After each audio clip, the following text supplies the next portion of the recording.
మనం అందరూ మన జీవితంలో మన కొరకు సర్వశ్రేష్టమైన వాటినే కోరుకుంటాం. అందరికంటే మంచి సౌకర్యం కావాలని కోరుకుంటాం. అందరికంటే ఎక్కువ గౌరవాన్ని కోరుకుంటాం. కానీ ఇలా సంపాదించటం అనేది అందరికీ సాధ్యమా?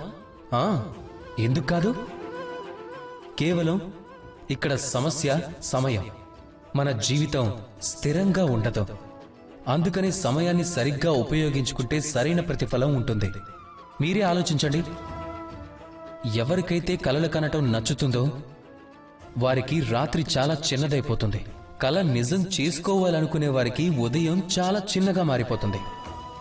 గౌరవం పొందాలి అనుకునే వారికి దాతృత్వం చిన్నగా అయిపోతుంది.